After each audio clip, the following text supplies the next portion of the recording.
Hello, everyone, and welcome to today's event. My name is Jacquelyn Sundberg, and I work here at the McGill Library with ROAAr, and that acronym, which is rather fun, I admit, stands for the 4 Rare and Special Collections units here at the McGill University Library. So welcome to all of you today. We are so excited to launch AMAZE, a McGill A to Z experience. To get started, I have a few housekeeping notices and notes just to get us all on track. You'll note, actually, I should point out, there is no A on this slide. Many of you may have caught it, but underneath the details in all of these letters are some of the surprises and treasures that you'll find in the book.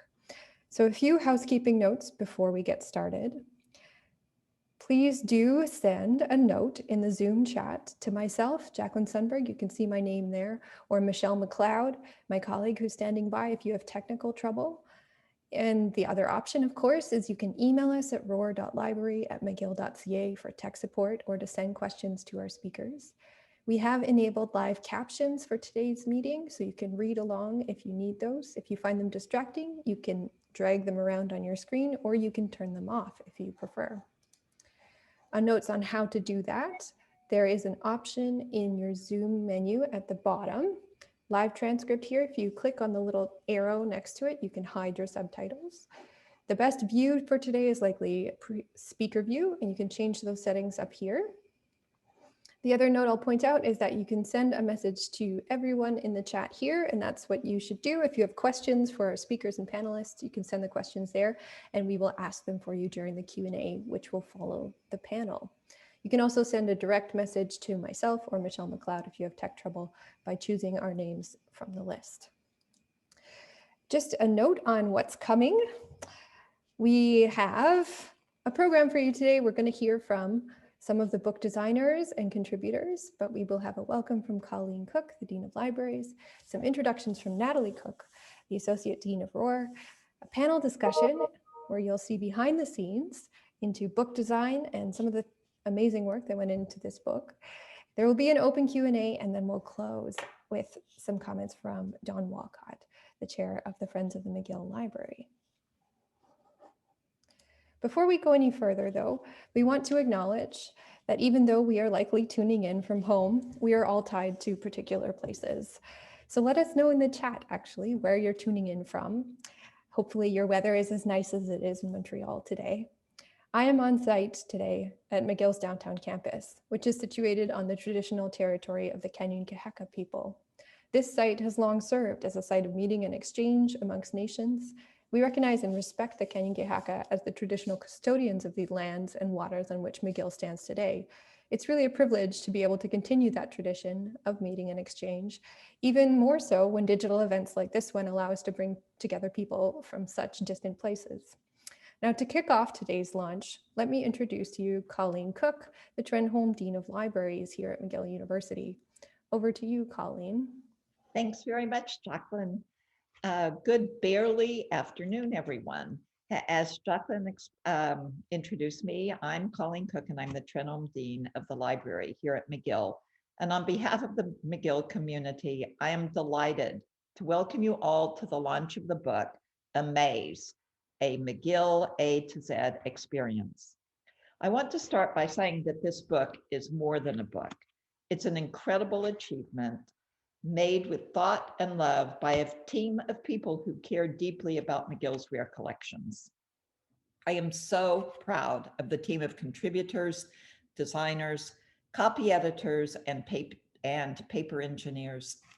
We are here to celebrate them and McGill Rare Collections here today. A big thank you goes out to Natalie Cook, Hannah Deskin, Jennifer Garland, Greg Houston, Alison, Chris Lyons, Mary Hay Gurl, Lauren Williams, Victoria Dickinson, Jean-Marc Tremblay, Emery Holland, Emily Golan-Silver, Michelle McLeod, Yves Lapointe, Julianne Couture, and Papersmyths, Sam and Alison Smith, and Jacquelyn.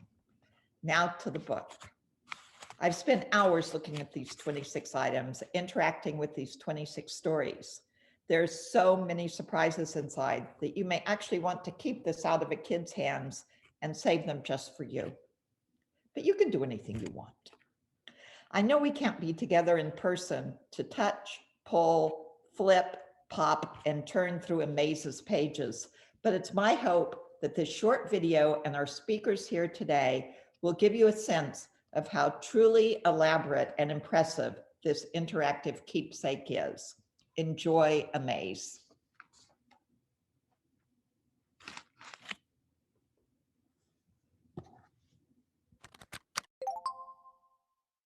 AMAZE, a McGill A to Z experience, offers visual treats and surprises at the turn of every page to inspire interactive moments of wonder with McGill's extraordinary collections. The launch of AMAZE coincides with the bicentennial anniversary of McGill University, a birthday shared with our recently restored printing press, which springs into existence when you open the book's double-page layout for the letter P. Our paper engineers have brought to life 26 wonders from the library's rare and special collections. Artworks, graphics, books, and manuscripts leap from the page in this interactive book. Why an alphabet book? And why a pop-up alphabet book? Our McGill collections include more than 250,000 objects that are unique in the world. How best to offer a glimpse of such diversity? By creating an alphabet book, we forced ourselves to limit our choices, while also identifying an organizational logic that embraces the coexistence of objects that are very different from one another. But how to choose just 26 collections to showcase from such abundance? To celebrate McGill University's bicentennial, we selected items representing milestone moments in the evolution of McGill University and its collections, and also objects associated with movement of different kinds. Their link to the overarching theme of movement is sometimes obvious, with fish that we know can swim and birds that we know can fly. But sometimes readers will have to look more closely to see the way objects showcased represent movements of thought, for example, transitions from one medium of representation to another, or moments in the development of Montreal's cityscape. Reading this book is an interactive experience. We first invite you to share the joy of discovery as you travel from A to Z through an imaginative paper landscape of pages that pop up or have tabs and flaps. Next, we invite you to return to the book's pages again and again to glimpse additional details and surprises visible in high-quality images and short, carefully honed descriptions. And most of all, we look forward to welcoming you to our library when we can safely open doors to the public again after the COVID pandemic. In the meantime, please enjoy the book. It offers a journey that is sure to amaze.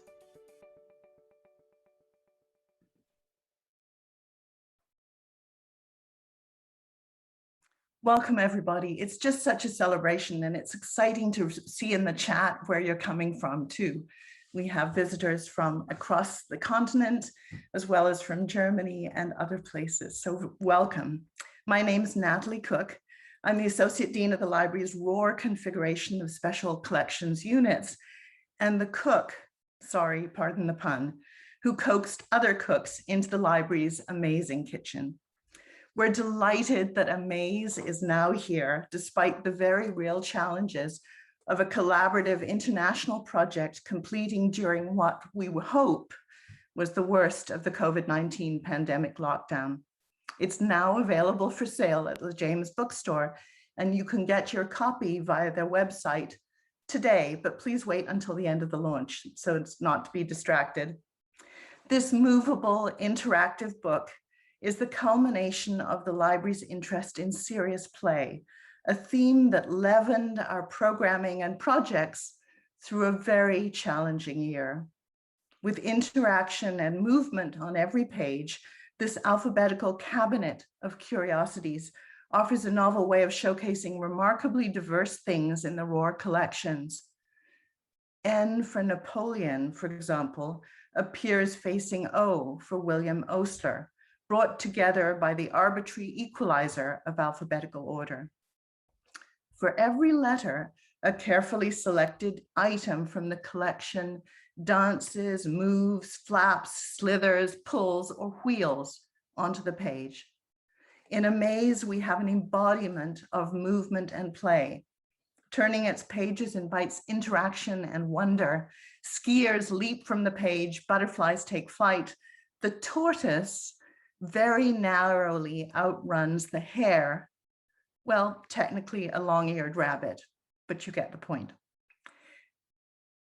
AMAZE details in AMAZE, details emerge every time you return for a reread or to hunt for, yes, Easter eggs. It's that season, carefully nested into every page. Whether it's in the eye of the feather collaged bird peering beyond the frame of the letter B, or the subtle mirror of the letter M's on the double spread for martlets, there are gems to notice on every page. AMAZE is also a celebration of McGill's history and impact. It's no coincidence that we're launching this book today, the day before McGill celebrates its bicentennial anniversary. AMAZE showcases the history of the collections and the university in a moving journey from A to Z. Now, for the fun part, let me introduce you to today's panelists, who will dig into the fascinating process of constructing this movable book. Now, you've already heard about Sam and Alison Smith, the paper engineers, but let me also introduce you to the other paper engineer who was at the forefront of working with us, Iain Smith. He with his wife, Alison, who you'll see in your screen, are the Papersmyths from England. They've been turning ideas into astonishing realities for over 20 years. They've worked on books, cards, brochures, pop-up crafts for the Met, for Harrods, for Warner Brothers, and now they can boast they've done it for McGill as well. You'll be charmed and dazzled by this team, who translates ideas into three-dimensional realities that leap from the page. Next, on the panel of talented McGill Library staff members, Hannah Deskin, who during this project was ROAAr's outreach coordinator and served as project lead to bring this project together from cover to cover. She's now the collection manager and registrar for the visual arts collection at McGill Library. Perhaps you can wave, Hannah. Yes, Hannah agrees. It was extraordinarily exciting to prepare AMAZE, but it was also painstaking, and the Papersmyths will agree too. Joining us as third member of the core McGill staff AMAZE team is our digitization administrator, Greg Houston, although his job title should really be digital wizard. Greg leads the digitization lab at McGill, ensuring the highest quality images are available to researchers worldwide. He's a skilled artist as well. And on this project, he was involved at every single stage, from concept through digitization, and especially in book design. Greg and Papersmyths worked very closely indeed together, and I think they came to really respect one another's work. Representing our many ROAAr contributors and 3 assistant editors from Rare Books and Special Collections, which as well as Jennifer included Ellis Ng and Chris Lyons, is Jennifer Garland, assistant head of Rare Books. Jennifer is the curator of the Canadian Architecture Collection and is one of the minds behind our Book Arts Laboratory, an interactive lab bringing the history of printing to life. She's also one of the faces behind the McGill Rare Instagram account, where she and a team of librarians share treasures from the collections with over 10,000 regular followers. Now, to kick things off, it feels appropriate to quote from the letter P, which in AMAZE stands for printing press. Quote, "A printing press depends on a series of precise mechanical movements, requiring patience and practice to perfect," unquote. Well, we have learned that the same could be said for a movable and pop-up book. We'll hear now from Iain and Alison at Papersmyths on precisely how one goes about engineering a pop-up book. Over to you. Hi, I'm Iain Smith from Papersmyths, and this is Alison Smith. Hello. We make pop-up books here in Bristol in the UK. And today I'd like to tell you about how we've been involved in making this, AMAZE, a McGill A to Z experience. This is, as you probably know, a 38-page interactive book, case-bound, with pop-up elements. And I wonder if you ever considered how pop-up books are made. There's a lot to it, but the main ingredient is collaboration. The list of disciplines and people involved in this project briefly are project management, paper engineering, design and artwork, writing and editing and proofing. Then bunched together, we've got printing, cutting and assembling, and then finally shipping. So first, the project management. Hannah Deskin approached us with McGill University's project way back in December 2019, and here we are 15 months later. With Professor Cooke and Greg Houston, we worked out what was required, what could be afforded, and the schedule. So next comes the paper engineering. And we've done a lot of paper engineering. This is our speciality. I thought I'd briefly show you just a few pop-ups, just 3, to show you the diversity that we've got here. This is a little beetle in a box, Boris the dung beetle. Before Boris Johnson took office, but let's not get into that. Let's leave politics out of it. Yes. This is Brooklyn Pops Up. And we made Brooklyn Bridge using acetate elements, some maps and these non-fiction elements to make the book. And then just one more, here is a pop-up from Charlie and the Chocolate Factory pop-up book. This is the actual factory pop-up page. And I've just shown that to show how complex these folds can be. That's quite a complex one. So these pop-ups, these examples show the diversity that can be found in pop-up books. So in order to make a pop-up, you start by cutting and creasing paper and making a mock-up.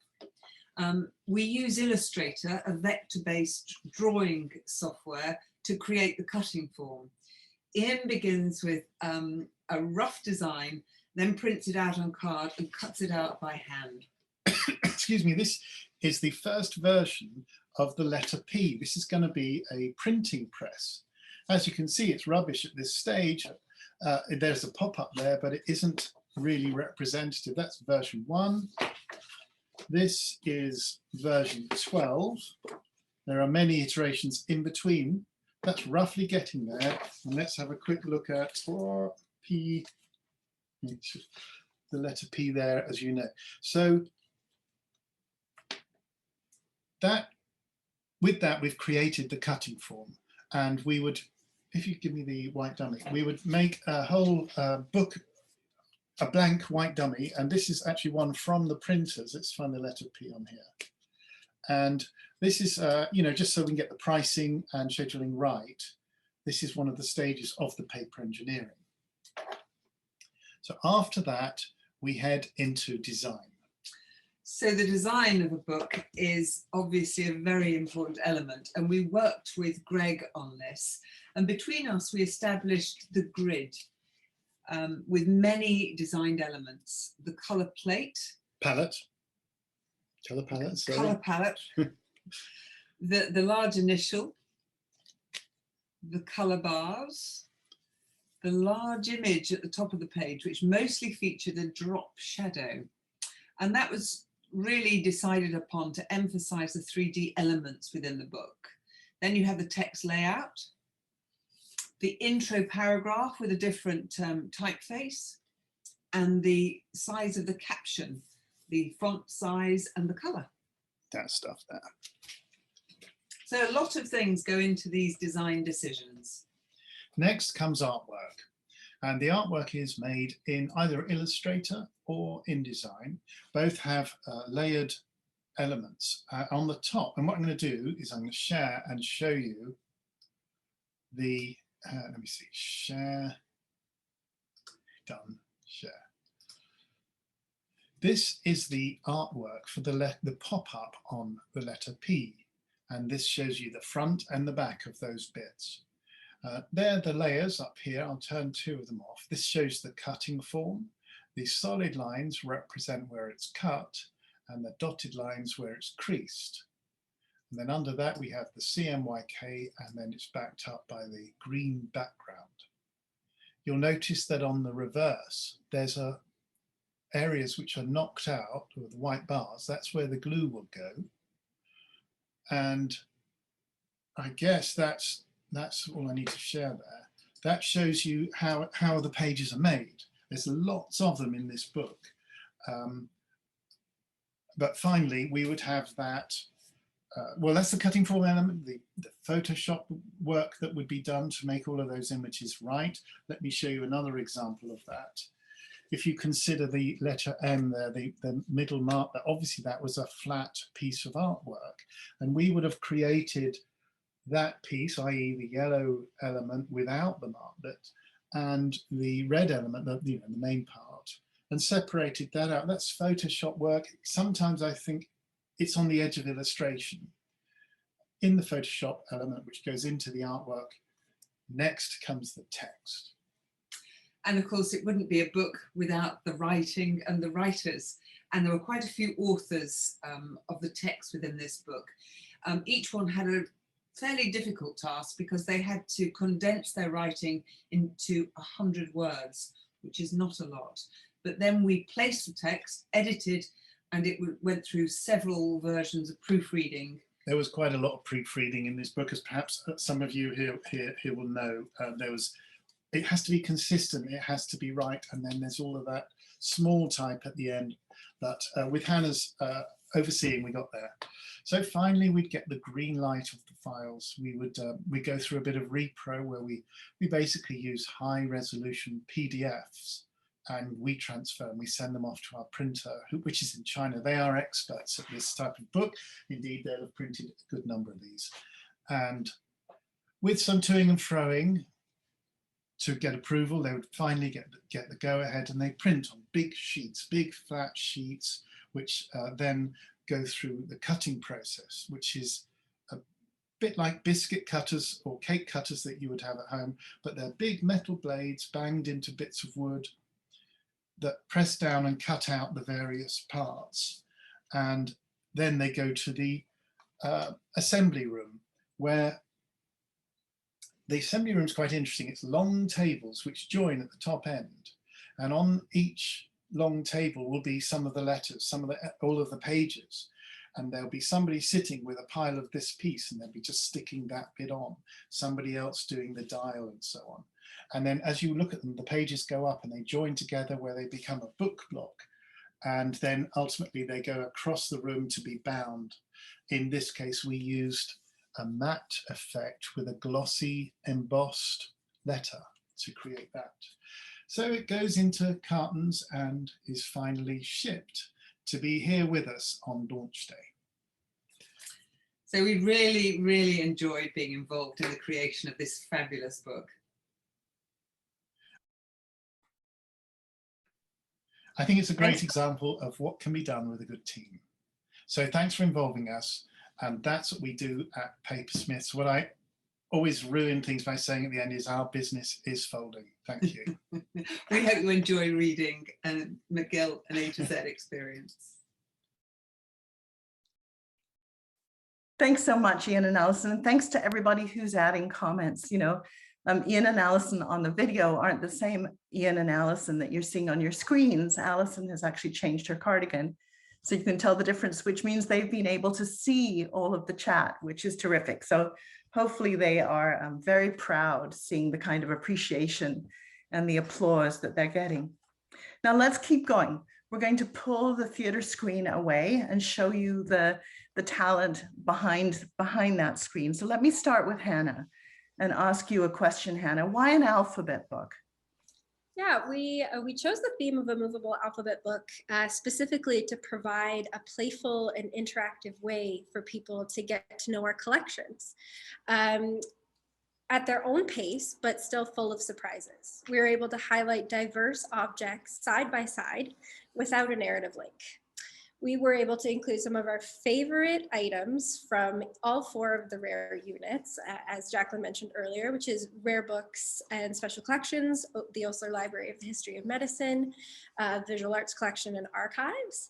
But most of all, one of at least my favorite parts of my job is being able to hold and interact with these precious items in our hands, in my hands.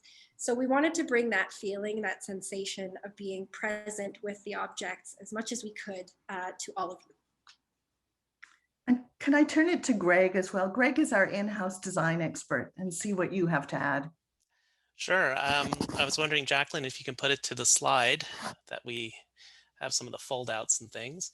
This was an incredible design opportunity. Like Hannah said, here was our chance to put together a book that highlights our collections by using visuals to grab our attention from one letter to the next. And I feel lucky because I've had the privilege of seeing these things up close in the digitization lab, and now they're coming alive on the page. So even though there was no narrative flow, there was a visual flow in how the pages were connected. And as you can see from this slide, we used 3 visual guides to help us plan the book. Now, the first guide at the top is what I call the roadmap, and kind of looks like an accordion. This was used to plan out where the paper mechanics would appear. We could not add mechanics to every page because it would have increased the thickness of the book, maybe gone over a little bit budget, but this really helped us spread things out. The second item on the right is the placement guide, and we wanted to alternate the placement of text and images from page to page. This change of design forces our eyes to move to different areas, and it also helped us plan out the 6 colors of the book, which were red, blue, yellow, green, purple, and brown. And we wanted to make sure we didn't repeat one color too often. And then the last thing at the bottom is the page template. Now, Iain mentioned this in the video. This was very important and dictated the look and feel of each page. And the grid system helped determine the size and placement of text versus graphics, and how color is used in certain parts to catch your attention. And I can't emphasize how important this was, because it was really the visual identity of the book, almost like a recipe. And so at this slide, you can see it a bit more close up. It was probably one of the more difficult constructions because it was a 2-page spread. And I'd like to take this opportunity now to thank Iain and Sam, Iain and Alison's talented son, for kickstarting this early design. Even though it evolved, the structure remained similar right up to the final layout. Yeah. Thanks so much, Greg. And you're actually passing the baton to the person I want to talk to next. So the question that everybody who looks at my copy of the book asks is, how did you decide on the interactive elements? And so perhaps we can start with you, Iain. Well, it was tough. There's so much to choose from. Yeah. We knew we had, as Greg was just saying, only so many elements like this. There's not hundreds of pop-ups. We chose them carefully. We, as Greg just said there, started with W and put in that multi-layered scene. And with that, established the design and the feel of it. I guess it's hard to answer that. We chose the letter M almost by accident. At the end, we found that we could do that just by taking that wonderful image and making it go 3D, as I showed in that video. And I suppose we just used appropriate mechanics for the information, like the dial there with those marklets. Is that enough? That's perfect. Greg, what would your answer be to that, do you think? Yeah, well, the interactive wheel was perfect because I've seen the evolution of the martlet in the countless items that we've digitized over the years. So we knew this interactive wheel was like the natural choice. And I also want to mention the folks in archives were really helpful gathering content. In fact, Jean-Marc Tremblay, who wrote the text for the page, found a bunch of old scans from an exhibition called Martlet Mania back in, Yes. I think, 2012. And we knew that this double page spread was needed to cover both the history of the martlet and how the symbol was used at the university. And yeah, it's by far one of my favorite pages for sure.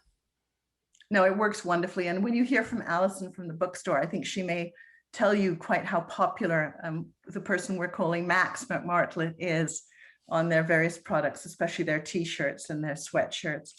Hannah, I'm going to ask the same question to you, in part because you were working with the wording and the text, and as was I. And so I know there were different kinds of constraints. Perhaps you could talk a bit about that. Sure. Yeah, as Greg mentioned, it became difficult to, or it was a challenge to link each entry to the next without a narrative thread. So it's actually one of the book's most interesting qualities, but we wanted to create a link between each entry.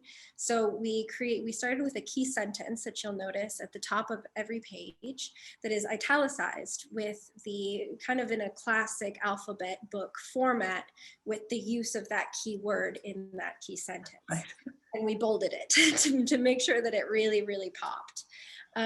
Otherwise, we also in every entry include a secret that only the specialized librarians and archivists would know.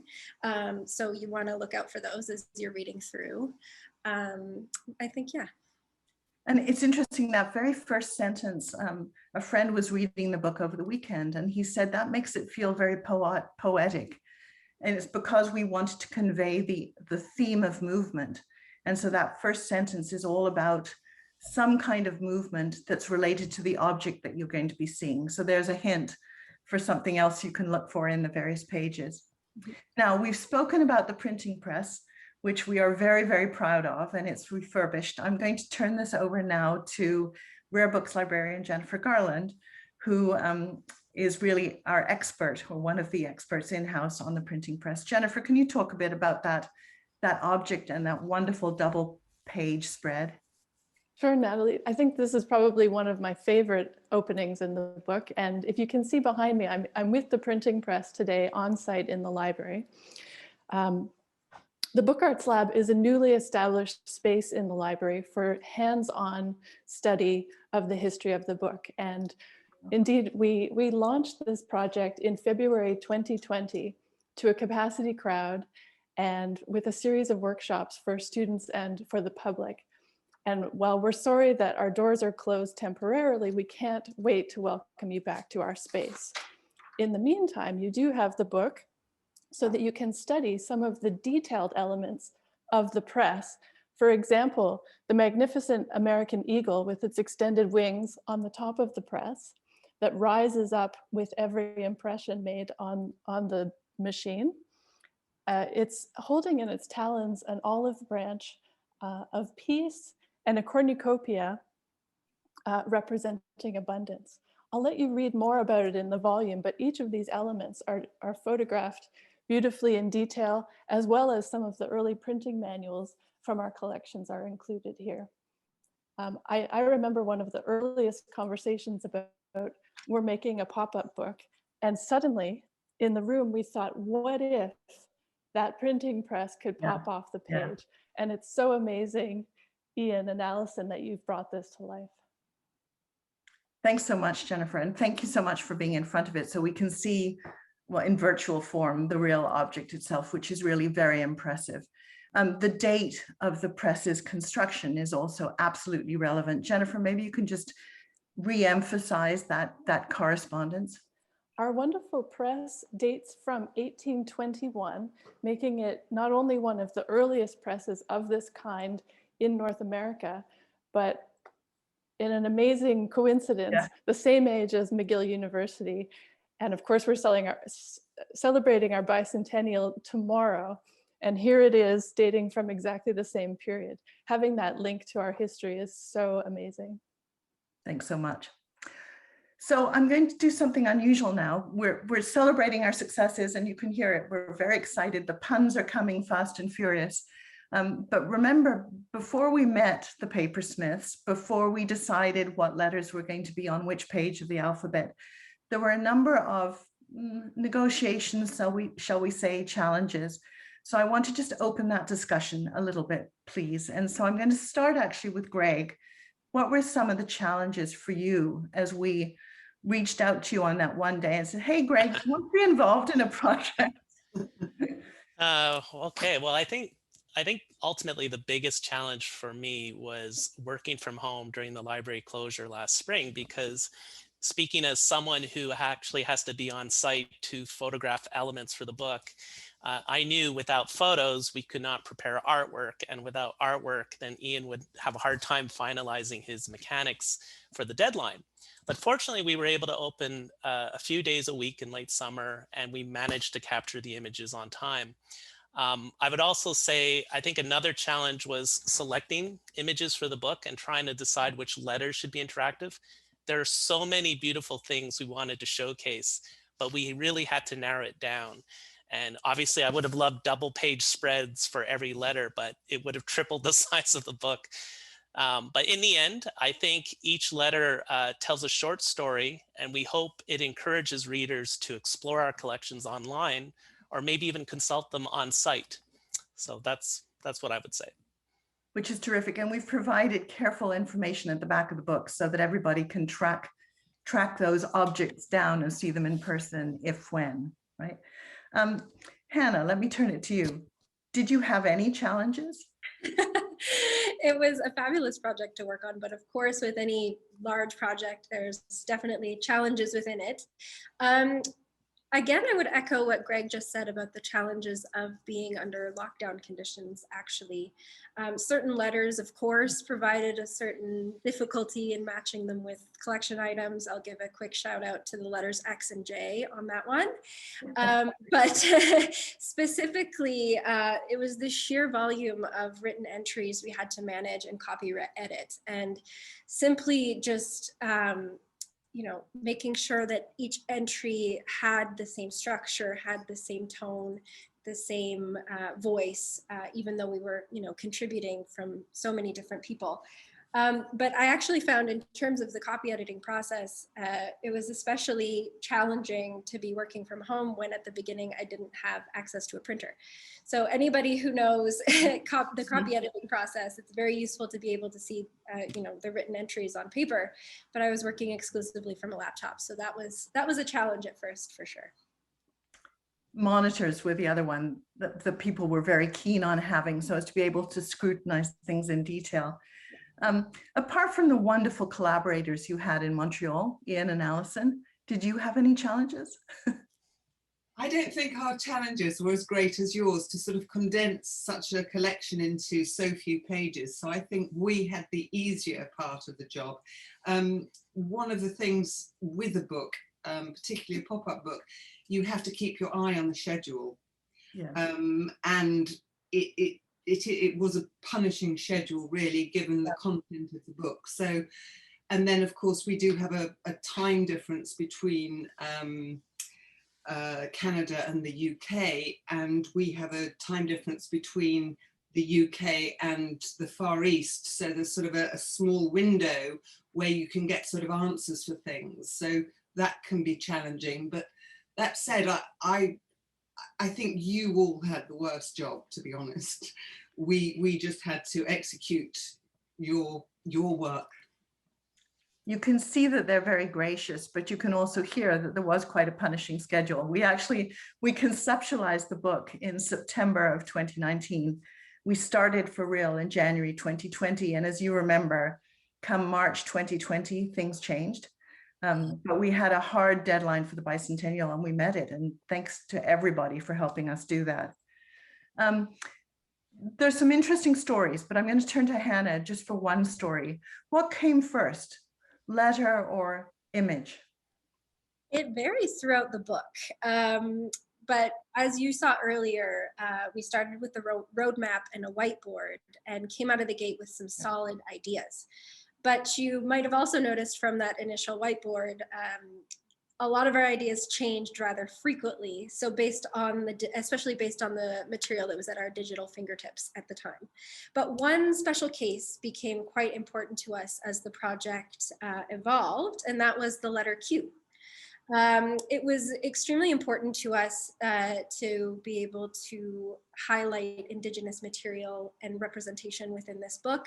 And this stencil print on paper that you could see in the full spread was a perfect opportunity to do that.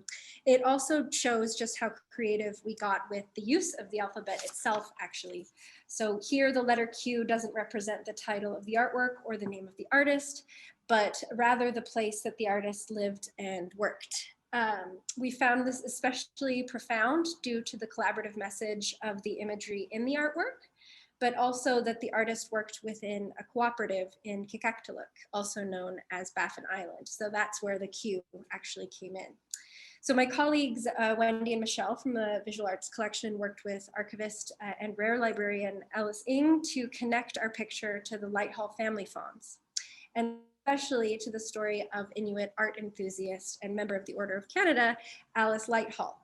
So Alice's collection of material related to Inuit art and is well represented on the page through secondary images. But this was especially special to us because it provides a fantastic opportunity to draw from across our collections, work collaboratively, and tell a story together. Thanks so much, Hannah. And you'll see that the screen is showing some of our working ideas as we were debating which words and which images to use. And you'll see also the layout of the spread that we were, that is still actually on the whiteboard. I don't think it's been cleaned since last March. I think we were able to grab a photo of it as well. I encourage you to go and look at that page Q again and Cooke, because it really does show the collaborative spirit of the community, and there's a kind of force of community that's really extraordinary, and we think of as actually representing what we were doing with the book. And so I have two more questions, and I'm going to turn the next one actually over to Jennifer to just outline who contributed to the book. Jennifer. Well, we're lucky to have a very talented team within ROAAR. You've already met the core project team, Hannah, Natalie, and Greg. The editorial team was made up of 3 librarians: head librarian Chris Lyons, rare books librarian Ellis Ng, and myself. And of course, at the beginning, all of our staff contributed ideas at the brainstorming time, which was no easy task. We would throw out wonderful ideas and then come back to say, but does it move? How does it move? Some very interesting conversations around that big table. So we came up with a lot of ideas, and it was Hannah and Natalie's difficult job to decide what made the final cut. Then we put it back to our team, the curators, librarians, archivists, for the first draft of the text. And then it went through a rigorous peer review, getting it down to just the perfect number of words, making sure that it popped off the page and wasn't too librarianese, so that it was as fun as these pop-ups were visually. So effectively, all of us had a hand in this project. And then as we were working at home, we came in on site to the library 1 day a week in teams to bring material over to Greg in the digitization lab. So I think, Jacquelyn, we've got one photo of behind the scenes digitization. I'm not the puppet curator, but I was on site one day, and it was my great pleasure to bring this ballerina into the digitization lab and assist with her photo shoot. So that's a photo from last summer, Greg and I figuring out how we could just hang her there just so and get the perfect shot. Thanks so much, Jennifer. And with marionettes, it was relatively evident how they could move. They could dance and they could come alive. They really were animated. But in a number of places, individuals who wanted a particular object represented in the book had to make some very creative arguments for different ways in which the objects moved. And it could be a movement in terms of thought or period, or it could have been a transformation from one medium to another. For watercolor, that wonderful watercolor of the McGill campus, Greg is the biggest advocate for Percy Eskin knobs there. And so he made sure that he was making arguments for the way that moved, even though it was definitely a landscape that essentially looks very similar to the McGill landscape today, despite all the construction. So I urge you to take a look at that as you walk around campus. Great, thanks so much. I'm now going to turn to Alison from the Bookstore, who can tell you a little bit more about martlets and maybe her appreciation for them, but also hopefully can tell us about where we can buy the book. And I think she can also share information that the book actually started to get snapped up over the weekend, so it didn't wait for today's launch. It most certainly did. Before I begin, I would just like to congratulate all of you. It's absolutely stunning. And, you know, you had quite some challenges, but LeJames is just thrilled to help celebrate the launch of this beautiful book. To order it, it's very simple. You go online to lejames.ca, and we have it. If you click on the AMAZE, you'll see the book and details about the book. Although we're not open physically right now, the store, you can order it, and we ship all over the world. And or if you live nearby, you can pick up. You just put in an order and you select pick up, and the book will be ready to pick up. We also have a contest going on right now where you can win a copy of the book as well as a $25 gift card. It's just simply beautiful. Congratulations to everybody. Thanks so much. And thanks so much for coming again, Alison, and being our partner with these projects. You're welcome. You're very welcome. Jacquelyn, I'm going to turn it back. Sorry? I have a quick question. Will there be a second book? Yeah. Let me turn that back to the team. Why not? I'd be happy to do it all again. I can say for sure we certainly have enough material to populate multiple books. And if we ever have the chance, and I hope we do, to do a movable or a pop-up book again, let it be with the same team. So I mean, I wouldn't change a thing in terms of that. So we'll open it up now. If you do have questions for the panelists, we're happy to pass them along. I'll pass along one that came in already in the chat. And that was actually, what sort of an age range would this book be appropriate for? And it's a bit of a difficult answer, but Hannah, what do you think? I would say that the book would be perfect for anybody really who has an interest in history, in beautiful objects that you can hold in your hands. And there's butterflies to satisfy the smaller curious folks, and there's a 19th century printing press to satisfy the people with a really enthused heart about print culture. So I really think I would maybe strongly suggest, if you're going to hand it over to somebody under 5, that it's supervised. But but I really think we did such a fantastic job with the visuals. Greg and Iain did such a fabulous job that I think it'll catch the eye of really kind of anybody, young or old. I can echo the parental supervision note, because I have an 18-month-old son, and I would not recommend this book for that particular demographic. It wouldn't last. That said, it would be well loved because it is fascinating and colorful. So thanks for that question. Another one is actually that we have 2 questions about the assembly and production of the book. One was a question in particular about the final production, when you mentioned in your video, Iain and Alison, about the assembly of the book. Is that done by hand, that process? And also a question about the glue. Can you tell us about the glue that's used? Is it archival? We can. It's all done by hand. And it's PVA, white PVA glue, wood glue, watered down or not, depending on where it is and how sticky you want it.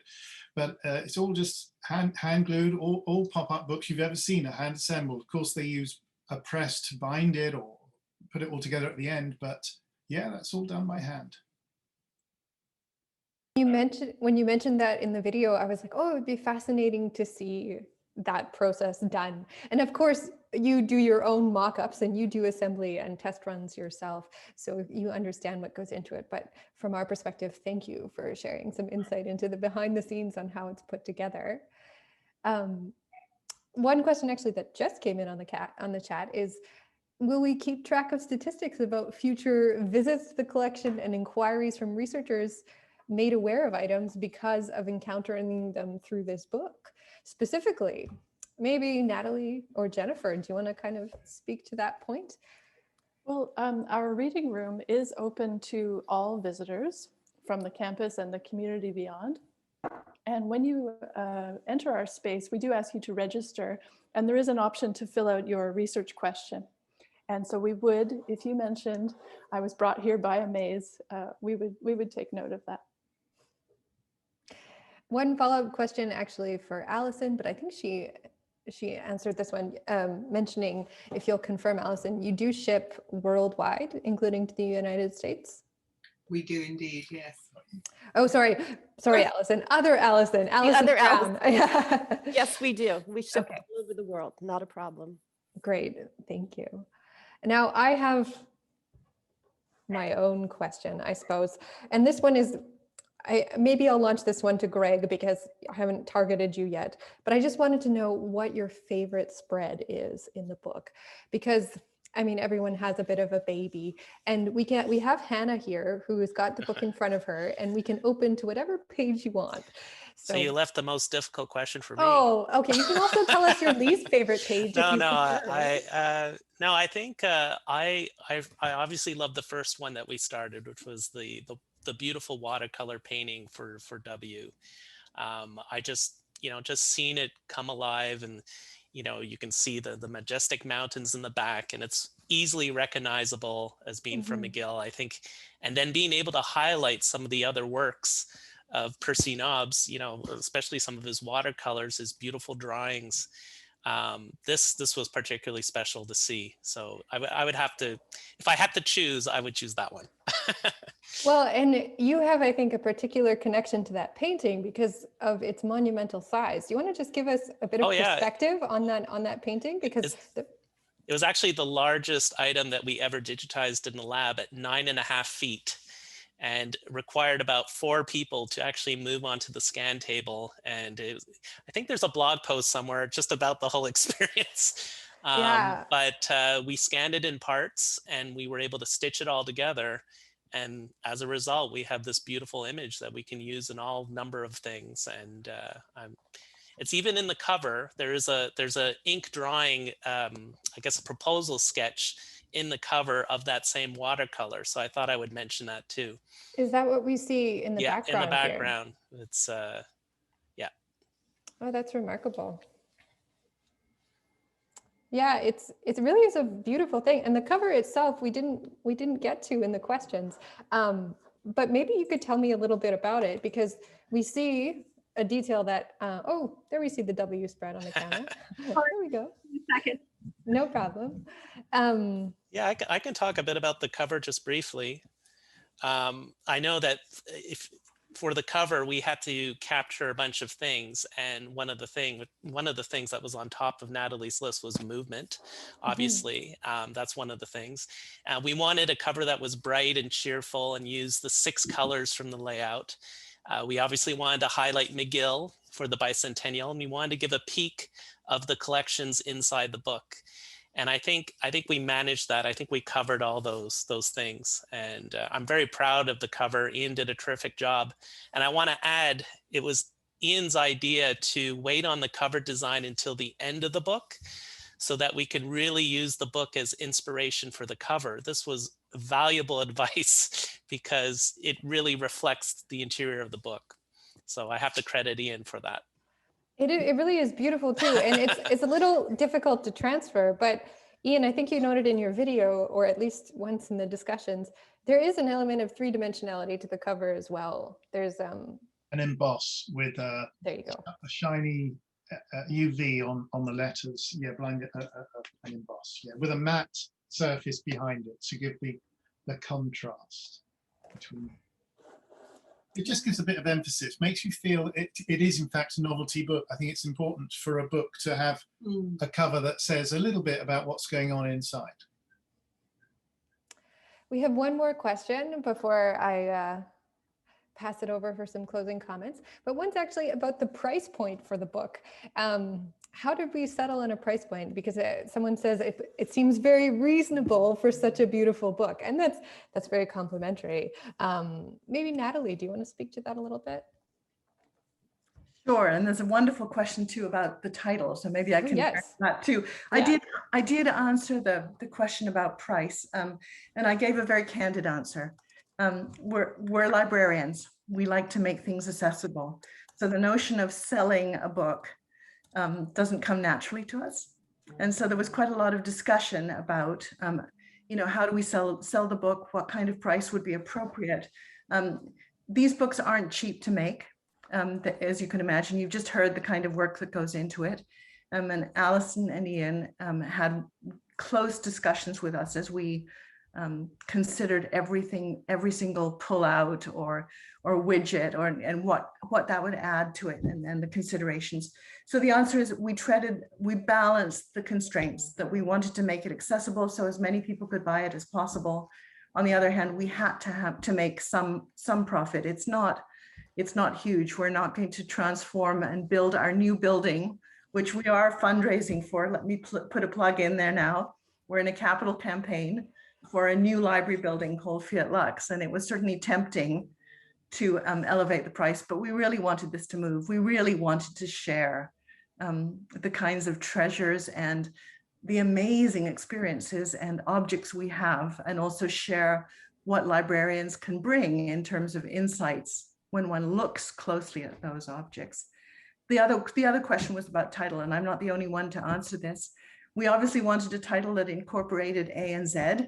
We wanted a title that allowed for some sense of movement, so hence the A to Z experience. We also, because we're in Montreal, wanted a French title as well. And so if you pull out one of the tabs, you'll find our French title. And that's an abécédaire extraordinaire with the subtitle Ça bouge à McGill.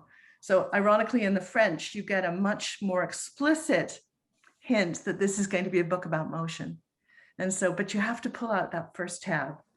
And if you do pull out the first tab, I invite you to pull out the tab for Z as well. And you will find some wonderful surprises in there too. So that's some of the more surprises of the book. Well, thanks, Natalie. I'll add one more thank you before I pass it off to Dawn for closing comments, and that's just to the technical support and the people who are working behind the scenes. So a special shout out today to Michelle McLeod, who not only contributed to the book, but was also working behind the scenes on the event today. And a thank you to our student staff, Sydney Wilson, who was also helping behind the scenes to help this launch run smoothly. So I will now pass it over to the chair of the Friends of the Library, Dawn Walcot, for a few closing comments. Thank you very much. What a fascinating presentation for this amazing book. I am absolutely like Alison. I'm stunned, and I was thinking to myself that I would not buy this book. I would acquire this book as a permanent art piece and a memory of McGill. It is absolutely fantastic. As you said, I'm Don Walcott. I'm chair of the Friends of the Library. What our job is essentially is to support the activities of the library, to fundraise, as Natalie mentioned, Fiat Lux, but also to communicate to the community the importance and what McGill and the library has to offer to everybody. And I think this book is going to be an absolutely amazing springboard on which we can talk to people about how superb the McGill Library is. Now, what I would like to do is I looked at page D, because my first name is Donald. And Donald, a D is dancing marionettes. And the thing that I learned, because you learn on every page something, it really is, it's not just a picture book, it is a learning book. And what I learned there was the original people who did the marionettes, when they put the strings to the marionettes, felt that they came alive, that there was magic to it. And to me, reading this book creates the magic of the rare books, all the art and everything else that is available in McGill. It is really absolutely extraordinary, but I thought it was really neat that they made the marionettes alive, and this book makes, yeah, there they are there, you can see them, and we've had some performances of the marionettes and they do come alive, but the book certainly makes the library, the rare book collection of McGill come alive as well. What I would like to do, therefore, and I am very privileged to do it, is to thank the absolutely extraordinary team. I am not going to name them all. I hope that we will have somewhere a list of everybody and what they did, because just hearing today from the Smiths in England with their learning about how you do pop-up books, to digitization, to even the A to Z name. I didn't really get the A to Z name for AMAZE, and I thought, wow, this is another great thing. So I hope that you will all join me in giving a real round of applause. If we were physical, I would say a standing ovation to the creators of this book. So well done. That is absolutely fantastic. And what I would also like to do is thank all of you, and I notice there's over 70 of you who have joined us to watch this and participate in this book launch. Thank you so much for joining with us today. Please acquire the book. I think it is fantastic. Have a great afternoon and stay safe in this time of pandemic. Thank you very much. Thanks so much, everybody. Thanks, everyone. Don't forget to pick up your copy at Le James. Have a good afternoon. Bye-bye. Bye.